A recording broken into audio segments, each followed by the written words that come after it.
Welcome back, everyone, to one more episode of Noah Talks. Today, we're lucky to have Mr. Del Esparza with us. Del, where are you taking this call from? I live in Albuquerque, New Mexico. Beautiful, beautiful city. In fact, I'm looking out the window right now. It clouds over the mountain terrain. So Albuquerque is on the southern part of the Rocky Mountains, and so it's a beautiful high desert community to live in. Beautiful, beautiful, man. And tell us, what do you do?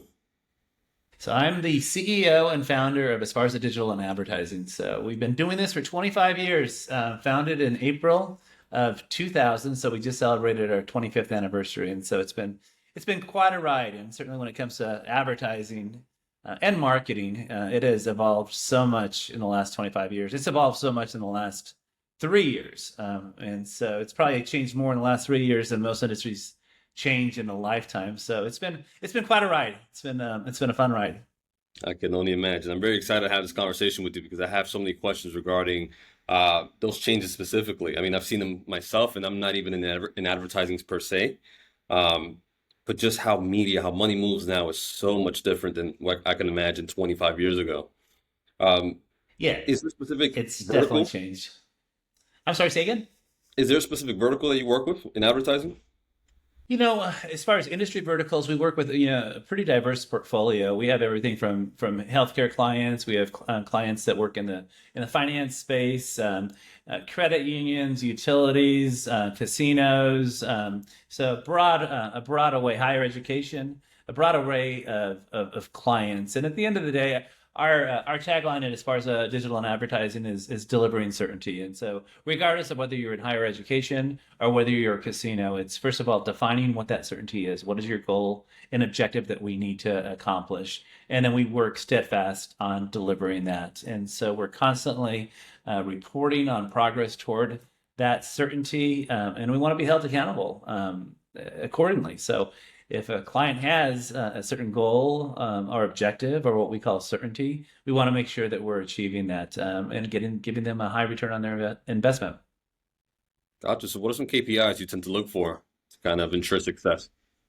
It kind of depends on what the client is and what they're trying to accomplish. In some cases, it's growth in market share. In other cases, it's entering a new geographic market, introducing a new product line. Maybe it's employee recruitment. Maybe it's website hits. Maybe it's website conversions. And so we work with them early on in the relationship to make sure that we're keenly aware of what their definition of certainty is, and you call it key performance indicators or KPIs. And so and we report on those KPIs in a very routine cadence. Some cases it's every week. Sometimes it's bi-monthly. In some cases it's monthly. But we're at least reporting on a monthly basis progress toward that. So which industry do you say you would have the most fun working with? What feels the most fulfilling for you? Every client we have, I mean, there's certainly a sense of fulfillment that we all as an agency receive, especially when we're making progress toward their goals and objectives or their definition of certainty.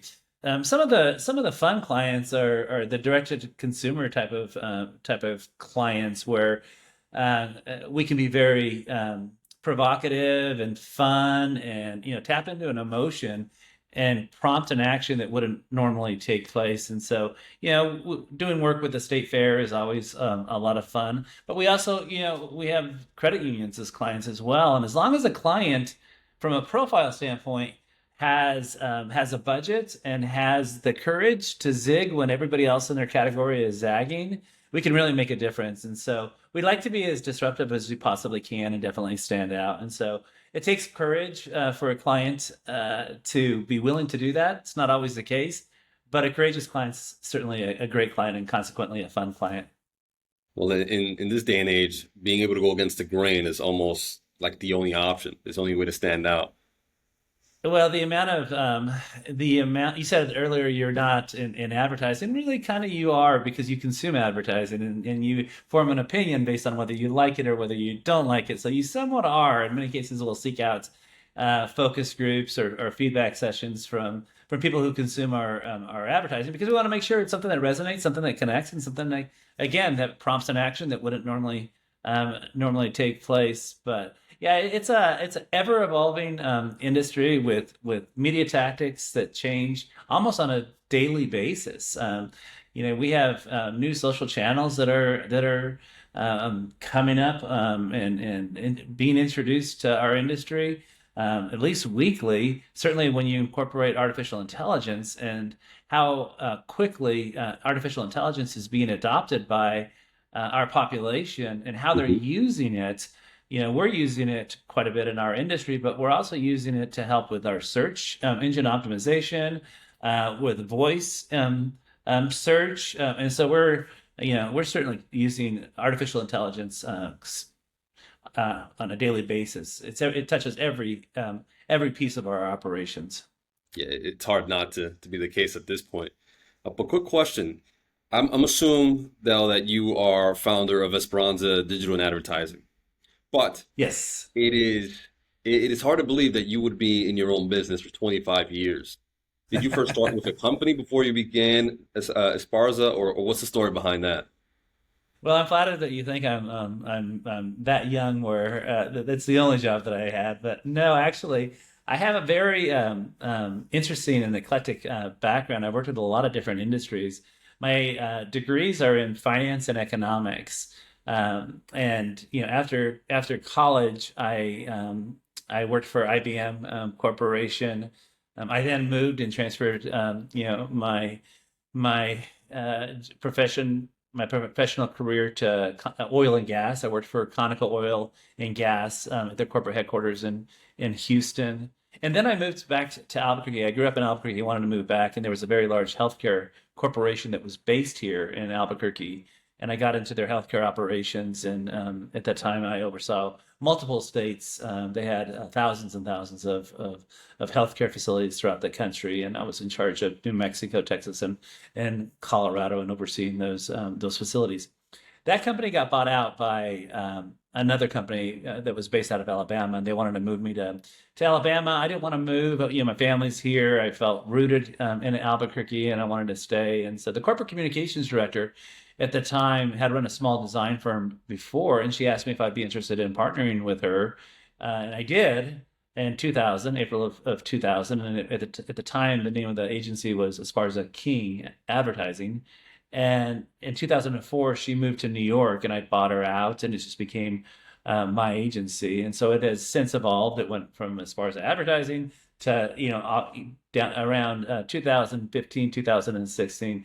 We saw such a significant shift in the consumption of digital content that we needed to incorporate, digital in our name. We do a lot of website development. We do a lot of social media, just about anything that lives online and prompts decisions from content a consumer is receiving online. We have a part of, and so we have to be very very aware of trends online, what people are searching for, how they're searching, and making sure that we're building websites and content that gives them the answers to what they're looking for our clients, so that they can then go back and patronize our clients. And how large is your team? So we're a boutique. We have about 18 employees right now. And when we need to scale and when we need to take on bigger projects or bigger situations, we have the ability to scale. We have a lot of great contract relationships and freelance relationships that we're able to tap into. Well, it's impressive to hear that you've been essentially an entrepreneur for over 25 years. That begs the question now, what qualities do you believe make someone a great leader today, and do you consider yourself one?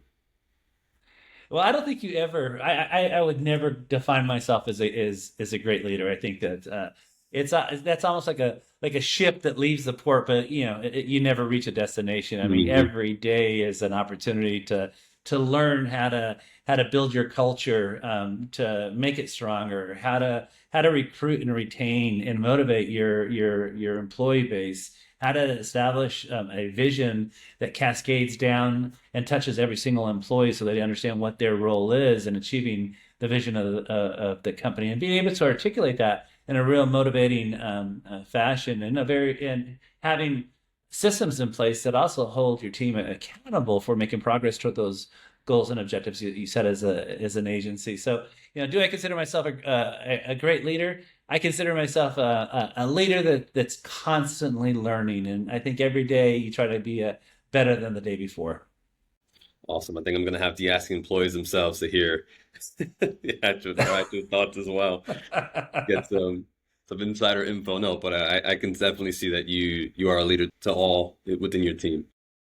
Yeah, I think a great leader has three very very important parts of being a great leader, and that's and I call it the three L's. And the first L is to listen.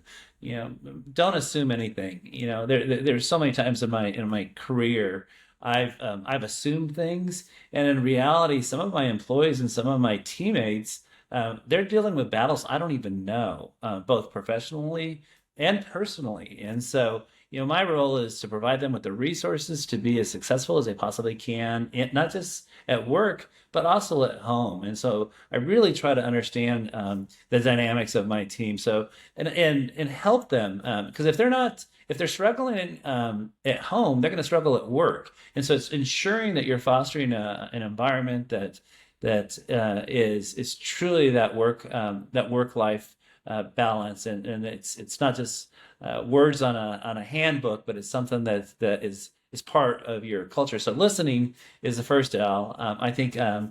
The second L is learn from them. I consider myself reasonably intelligent, but I'm certainly not the smartest person in the room with when I get around my team. I mean, I want to hire people that are smarter than me and set them free. Establish some expectations for them, and then let them go. Let them make mistakes. Let them learn from mistakes, but also let them succeed and then celebrate when they succeed. And so, really try to learn from them as much as possible. Learn what motivates them. Learn what's interesting to them. Are they trying to buy a house? Are they trying to buy a car? Are they trying to get pregnant? Are they interested in going back to school? And if those are the things that are interesting and are and important to them. How can I, as a leader, and as an employer, provide them with the resources to have that kind of balance. And of course, the last L is then you take all that information and then you try to lead them in a very motivating, aspiring type of fashion. Awesome. So what I took from that, and correct me if I'm wrong, is have empathy with your team of everyone around you, empower them, and then also celebrate them. Those three things Absolutely. Yeah. would make or break any team. Yeah, and also I think there's one other important element as a leader is being vulnerable, with them, letting them know that you don't have all the right answers, and let them know when you're scared or when you might need some help or when you're struggling a little bit.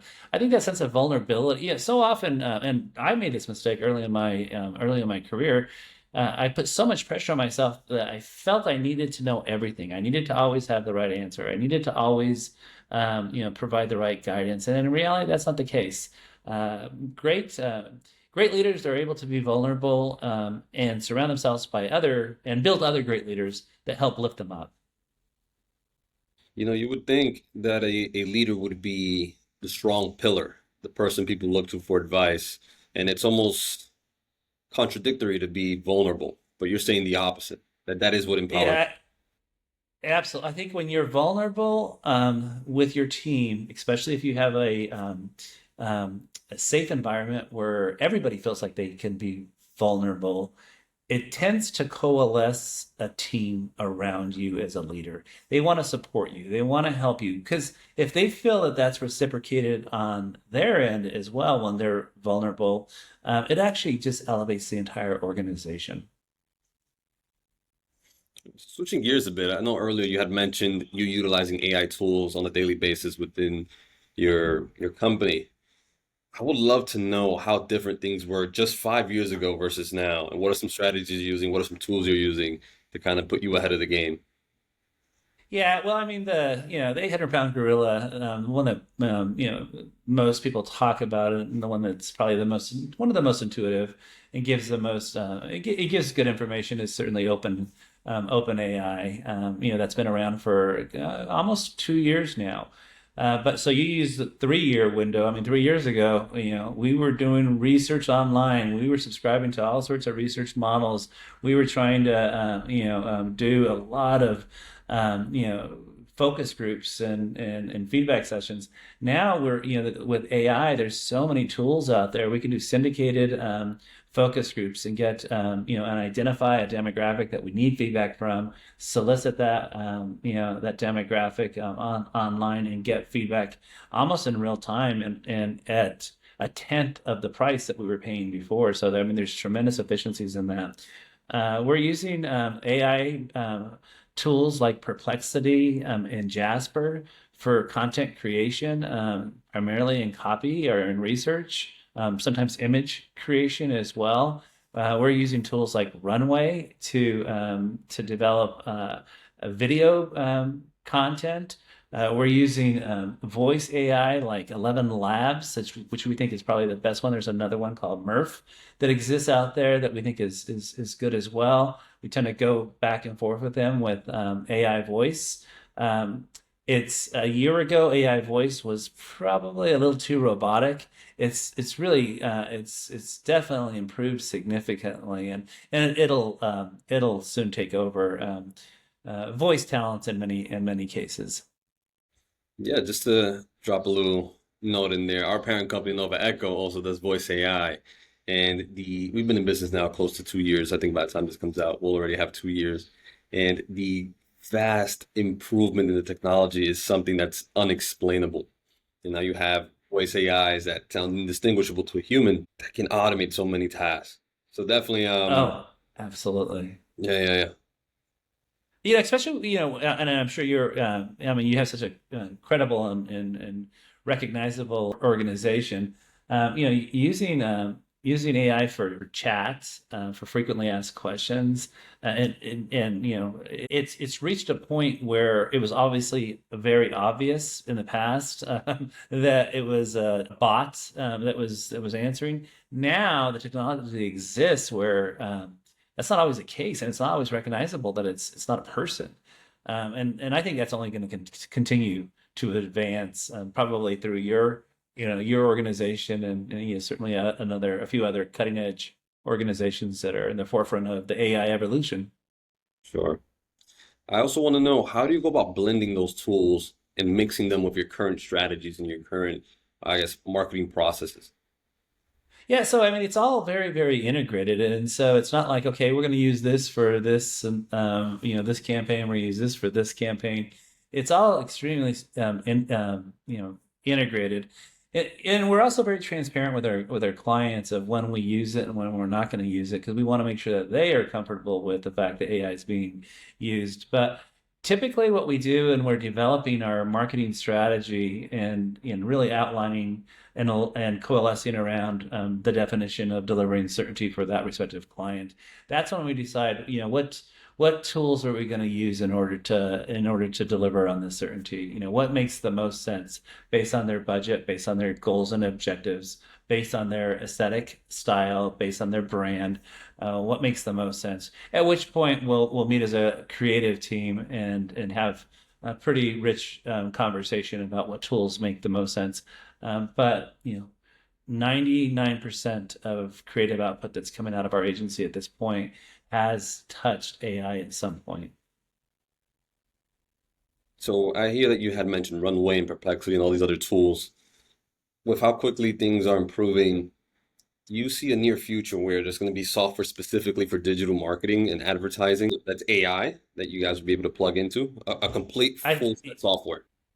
Yeah, I think it won't ever replace an advertising professional. I mean, there always needs to be that human touch. I mean, AI is not perfect, and I don't think it's ever going to be because really what it's doing is it's just aggregating a lot of information and trying to take something that's relatively complex and put it in a more simplistic manner. But at the end of the day, a human needs to review it, needs to make vet it against the company's brand, make sure it's in line with the company's brand, in line with the company's voice, and so I do think there will eventually be platforms that are more comprehensive for the advertising industry, and probably be more of a one-stop shop when you need video, when you need imagery, when you need copy, when you need voice. I think there at one point will be a one-stop shop, because right now the way it's structured and set up is, you go to Adobe AI for one thing, you go to Perplexity for another thing, you go to Jasper for another thing, you go to Runway for another thing. So it's very disjointed, and not intuitive. I'm confident at some point it will aggregate and come together under one platform. Yeah, for sure. It'll consolidate one way or another. I don't know how the companies are going to feel about either joining forces or, there's going to be a battle, but that's for a conversation for another time. Uh, we can go down that rabbit hole for a while. Well, I did want to mention this much. Um, I always say that right now it's no longer about what a human knows, what a person knows, or a professional knows. It's more about what they know and how they can leverage the AI tools around it to make it more efficient, to make the processes more efficient. What do you think about that sentiment? 100%. I mean, you're absolutely right. I said earlier, I at one point in my early professional leadership role, I felt like I needed to know everything.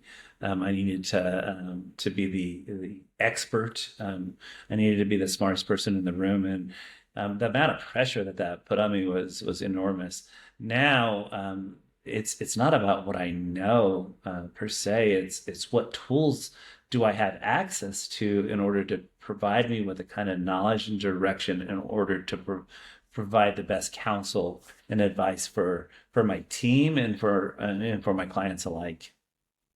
So I'm assuming you're encouraging all of them to use AI tools and to get familiar using it as well. Yeah, it's not an option at my agency. Mm. There was definitely were a number of employees early on that were nervous about it. They felt it was going to replace them as an advertising professional. They wanted to maintain the integrity of their creative output, but they understood that that's no longer an option. And in reality, I mean, the genie's out of the bottle, you can't put it back in. If you're not, if you're a marketer that is not using AI, you will become extinct. And so, what we want to do at Esparza Digital and Advertising is we want to not make sure that we're not just using AI, but we're industry experts, we're thought leaders in the space.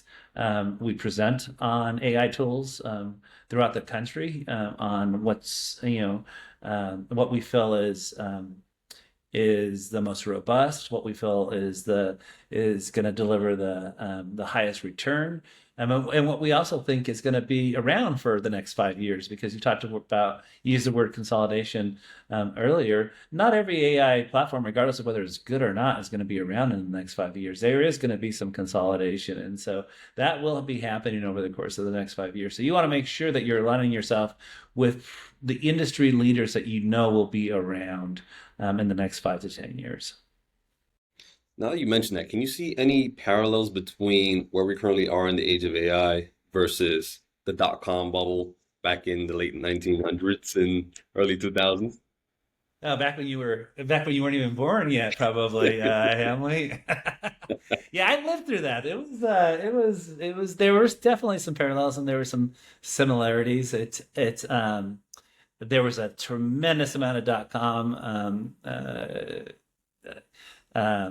digital websites out there that were trying to push product and services online. There was a lot of investment that was taking place, but there were a lot of companies that went bankrupt as a result. They just weren't well positioned. They weren't maybe well run from a leadership perspective. They might have not just had it. They might have not had a long-term visionary outlook. Maybe it was just a short-term visionary outlook. Could have been a great idea, but it just wasn't well executed. So, you saw, in the early 2000s, as many as 80% of the, .coms that were around, were either absorbed or just went completely out of business. I think that we're going to see some similarity with the amount of AI tools that are out there right now. There's so many. Probably since we've been on this podcast, there's probably been 5 or 6 introduced as as well. So just trying to stay on top of it, being aware of it, aligning yourself with the industry, leaders. What Microsoft's doing with Copilot, what Google's doing with Gemini, what Google's doing with Lens, what OpenAI is doing. So that those are what Meta is doing when it comes to AI. Those organizations are not going to go away. So making sure that you're always staying on the pulse with those big industry high tech leaders that have always been at the forefront when it comes to emerging technologies, and making sure that you're also aware of maybe some other startups that could be maybe under the radar now, but could end up being very integral in your operations in the future. But just as there were companies that didn't make it through, and the thousands of companies that went under during that time period, there was also a huge shift in the tech giants that emerged. I believe Google, Facebook, Microsoft, all were results of the dot-com bubble, and Yeah. companies like IBM, ended up losing market share, and other large companies.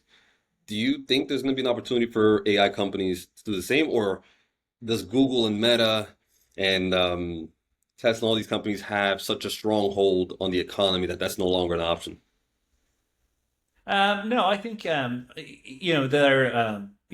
at one point Google was an afterthought. A couple people were had made some attempts to acquire them early on.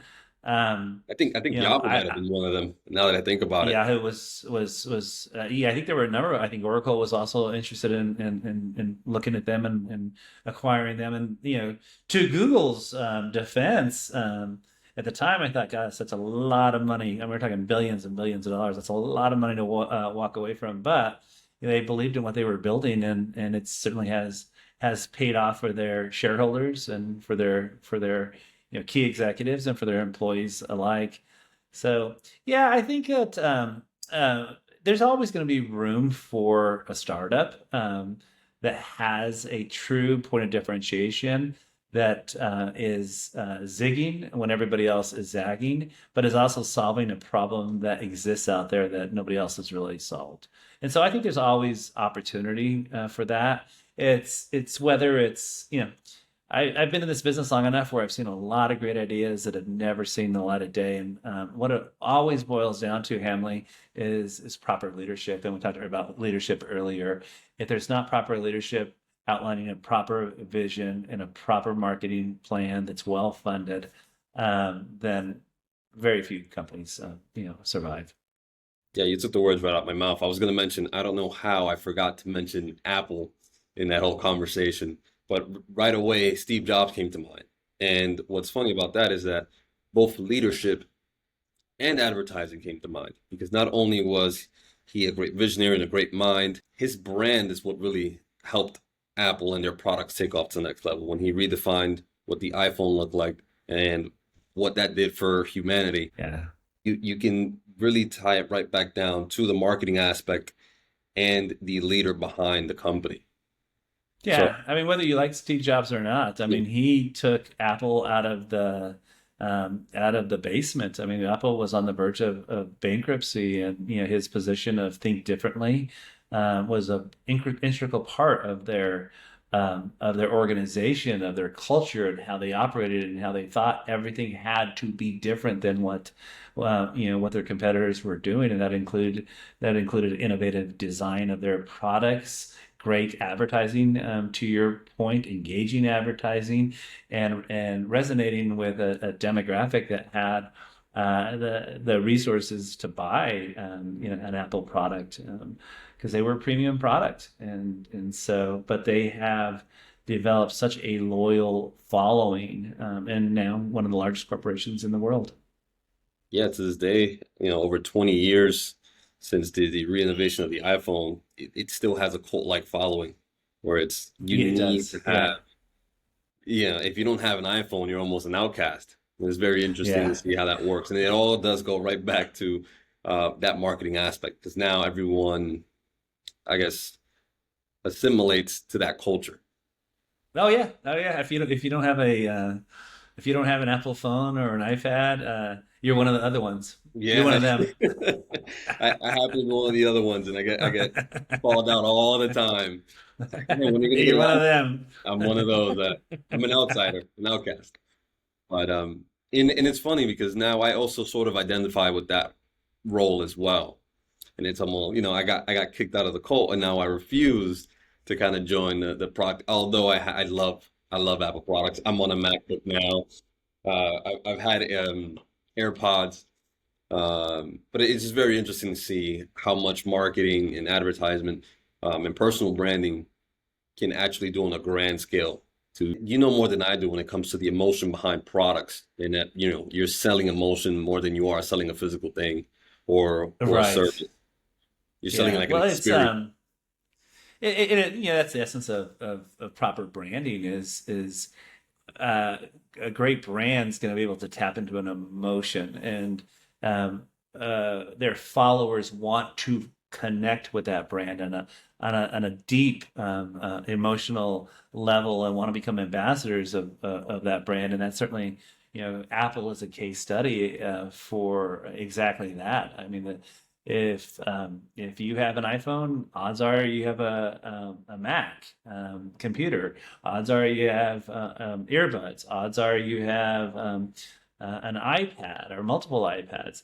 And what Apple's been so genius in their product development with is integrating them all together so that they cooperate and work well together. So you're almost forced not to buy an Apple product just because it doesn't work and play well with Apple products. Yes, yes, exactly. I did want to mention not only do they play well together, they do not play nice with other third-party software. They don't. The quality is not the same. But I mean, it's a smart business at that point. Kind of want to keep everything Yeah. in-house, especially if you can supply everything reasonably and with good quality. So Sure. Yeah. I do have a question for you regarding personal branding. So I'm assuming most of the advertising that you do are for businesses or for entities. But do you ever work for, let's say, a celebrity or a very famous Instagram or social media page? We've worked with celebrities in the past, so we work with a lot of influencers for our clients, and so we'll hire a celebrity or a credible influencer that's right in line with their category, and we'll connect with their respective category. But we tend to shy away from ever doing any sort of branding work for celebrities, politicians, or individuals, just because so often it can get emotional. Either they're very tied into how they want to be perceived, regardless of how they are perceived. They might think they're perceived differently. They might have a spouse or a partner that wants them to be perceived a certain way, and then they get involved. They might have kids that get involved.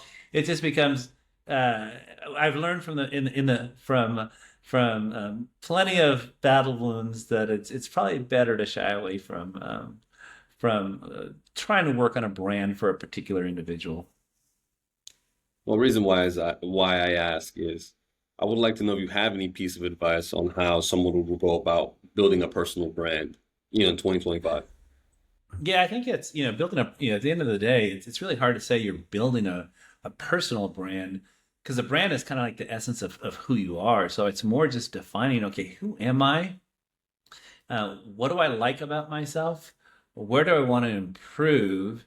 And then create content on your social channels, on your YouTube channel, on your Instagram, on your TikTok that always emphasizes what that brand is. And so you're constantly reinforcing, what that brand is. But first, it's really taking a hard look at yourself and who you are, whether you like it or not. That's warts and all.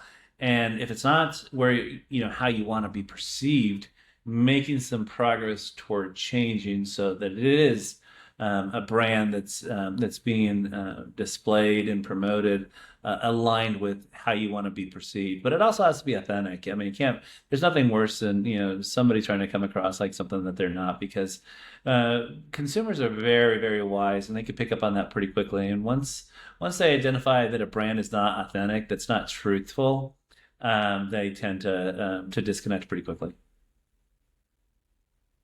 Yeah, I'm sure that once they kind of find the inauthenticity of someone, it's very hard to reel them back in. It's like Yes, trust. It yes. takes years to build, and it Yeah. can be ruined in a moment's notice. Well, it's like a pastor from a mega church who preaches about family and love and a good and a being a good husband or a good wife, and then you find out that they've been going to strip bars and massage parlors and all sorts of inappropriate things. I mean, you completely They got the biggest disconnect house on with the the lot. brand. Yeah, Exactly. They got 16 cars, but they're asking for for money from you. interesting. Del, is there anywhere our listeners can find you? Sure. Our website's pretty easy. It's esparza.com, Esparza.com. We have a lot of content on that website and a lot of recommendations. We send out weekly emails with just marketing tips or trends that we're seeing in the industry. I write a lot on LinkedIn on trends that I'm seeing. I serve on the board of directors for the Denver branch for the Federal Reserve Board. So a lot of times I'll write about trends in the economy, what I'm seeing as far as trends in the economy, and how companies can help marginalize any sort of negative impact that they might experience because of trends in the economy, and or take advantage of an upswing in the economy and certain tactics and certain approaches that an employer or a company can take. Awesome. Thank you so much. This was a very fun conversation, and I definitely look forward to having you back on. They're great. Yeah, you're wonderful, wonderful conversation as well. I enjoyed it quite a bit. All right. Thank you so much. Thank you.